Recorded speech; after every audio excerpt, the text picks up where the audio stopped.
Subscribe करिए rising Uttar Pradesh को और दबाइए इस बेल आइकन को ताकि आप पाए यूपी की न्यूज अपने मोबाइल पर सबसे पहले। नमस्कार, आपका स्वागत है राइजिंग उत्तर प्रदेश के एक और फिर स्टूडियो में। तो चलिए शुरू करते हैं आज के फटाफट खबरों को।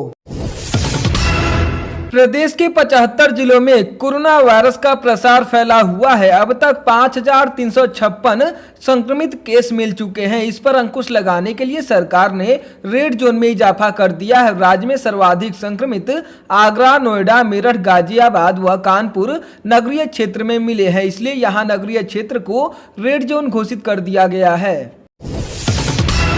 प्रमुख सचिव अमित मोहन प्रसाद ने बताया कि जिन जिलों में 21 दिनों से कोरोना वायरस संक्रमण का कोई भी पुष्ट केस नहीं आया है, वे जनपद स्वतः ग्रीन जोन में माने जाएंगे। वहीं जो जिले रेड या ग्रीन जोन के मानक में नहीं आएंगे, उन्हें ऑरेंज जोन में माना जाएगा। अमित मोहन प्रसाद ने स्पष्ट करते हुए कहा कि रेड जोन में शामिल जनपदों के जिलाधिकारी कोरोना संक्रमण को नियंत्रित करने के दृष्टिगत अपने स्तर पर अतिरिक्त कदम उठाने के लिए अधिकृत होंगे।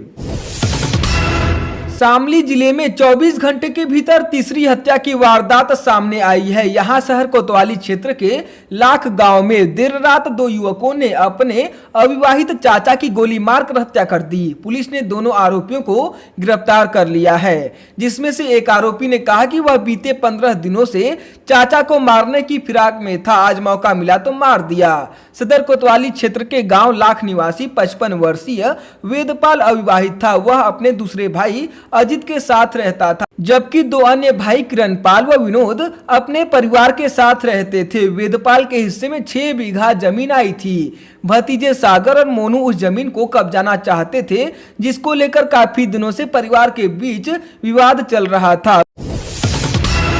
कौशाम्बी जिले में मिट्टी खुदाई के दौरान टीला ढह जाने से 2 किशोरियों समेत 3 मलबे में दब गए। हादसे की खबर पाकर पहुंचे लोगों ने रेस्क्यू कर मलबा हटाकर घायलों को बाहर निकाला, लेकिन तब तक 2 किशोरियों की मौत हो चुकी थी। वहीं महिला को सकुशल बाहर निकाल लिया गया। प्रदेश में कोरोना वायरस से संक्रमितों की संख्या लगातार बढ़ती जा रही है। इनके इलाज में लगे मेडिकल व पैरामेडिकल स्टाफ की सुरक्षा महत्वपूर्ण है। ऐसे में HCL यानी हिंदुस्तान कॉपर लिमिटेड प्रदेश में 1 लाख PPE किट और 50,000 N95 मास्क और सप्लाई करेगा। यह किट प्रदेश की विभिन्न कंपनियों में बनाए जा रहे हैं। ग्रेटर नोएडा के इकोटेक थाना क्षेत्र के उद्योग विहार में स्थित एक कंपनी में अचानक आग लग गई। कुछ ही पलों में आग ने 2 और कंपनियों को अपनी आगोश में ले लिया। पूरे आसमान में धुआं ही धुआं छा गया। दमकल की 12 से अधिक गाड़ियों ने कड़ी मशक्कत के बाद आग पर काबू पाया। एहतियात के तौर पर आसपास की कंपनियों को खाली करा लिया गया था। नुकसान का आकलन लाखों में लगाया जा रहा है। सीतापुर जिले में एक युवक ने अपने पिता की गला रेत कर हत्या कर दी। मामला रामकोट थाना क्षेत्र के मोहल्ला खूबपुर गांव का है। वारदात के पीछे पैसे के लेन देन को बताया जा रहा है। पुलिस ने आरोपी बेटे को गिरफ्तार कर शव को पोस्टमार्टम के लिए भेज दिया है। खूबपुर कॉलोनी निवासी राम सिंह पुलिस विभाग से हेड कांस्टेबल पद से रिटायर हुए थे। हाल ही में राम सिंह ने 5 लाख की FD तुड़वाई थी, लेकिन उन्होंने उसमें से 1 भी रुपया उसे नहीं दिया था, जिससे वह नाराज रहता था। वह शराब के नशे में रोज पिता से पैसे को लेकर झगड़ा करता था। कोरोना वायरस महामारी के बीच ताजनगरी आगरा के किसानों पर नई मुसीबत सामने खड़ी हो रही है। यहां राजस्थान से टिड्डी दल के रूप में 10 किलोमीटर प्रति घंटे की रफ्तार से आगरा की ओर बढ़ रहा है। संभावना है कि इससे पूरा जनपद प्रभावित होगा। अभी ये 170 किलोमीटर दूर दौसा में है। जिला प्रशासन ने इस बाबत किसानों को अलर्ट किया है। इससे निपटने के लिए कृषि विभाग को तैयारी करने का आदेश दिया गया है। वाराणसी में लॉकडाउन के बीच काशी हिंदू विश्वविद्यालय यानी BHU एक बार फिर सुर्खियों में है। लॉकडाउन में BHU में हॉस्टल खाली कराने के विरोध में छात्र धरने पर बैठ गए हैं। विश्वविद्यालय के बिड़ला और रुइया हॉस्टल सहित अन्य जगहों पर रहने वाले छात्रों का कहना है कि BHU प्रशासन हॉस्टल खाली कराने को लेकर दबाव बना रहा है। धरने की सूचना पाकर प्रॉक्टोरियल बोर्ड के सदस्य पहुंचे और धरना खत्म कराने को कहा, लेकिन छात्र हॉस्टल में रहने की जिद पर अड़े हैं। प्रशासन की तरफ से लगातार धरना दे रहे छात्रों को मनाने का प्रयास किया जा रहा है। जिस प्रवासी श्रमिक कामगारों की फिक्र पर सियासत हो रही है, उन गरीबों को मुख्यमंत्री योगी आदित्यनाथ ने संपदा बताया है। योगी ने कहा कि 1 मार्च से अब तक जो करीब 30 लाख प्रवासी वापस आए हैं, वह उत्तर प्रदेश की संपदा है। इनके बल पर प्रदेश का विकास और तेज होगा। यह आर्थिक रूप से मजबूत होंगे तो प्रदेश अपने आप विकसित होने लगेगा। इसके लिए सरकार हर संभव प्रयास कर रही है। 69,000 शिक्षकों की भर्ती की परीक्षा उत्तीर्ण कर चुके अभ्यर्थियों को सुप्रीम कोर्ट ने बड़ी राहत दी है। देश की शीर्ष अदालत ने शिक्षा मित्रों की याचिका को खारिज कर 69,000 प्राथमिक शिक्षकों की भर्ती का रास्ता साफ कर दिया है। लॉकडाउन में फंसे इलाहाबाद केंद्रीय विश्वविद्यालय के छात्र छात्राओं को बिना परीक्षा अगली कक्षा में प्रमोट करने की मांग फिर तेज हो गई है।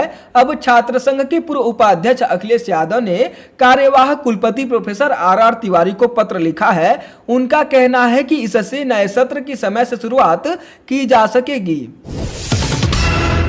वाराणसी जिले में प्रसूता समेत 4 कोरोना संक्रमित मिले। शहर और ग्रामीण क्षेत्रों में 3 नए और हॉटस्पॉट बन गए। कोरोना वायरस की चपेट में अब तक 126 लोग आ चुके हैं, जिनमें से 4 लोगों की मौत हो चुकी है। 77 लोग स्वस्थ होकर घर जा चुके हैं। एक्टिव मरीजों की संख्या 45 है।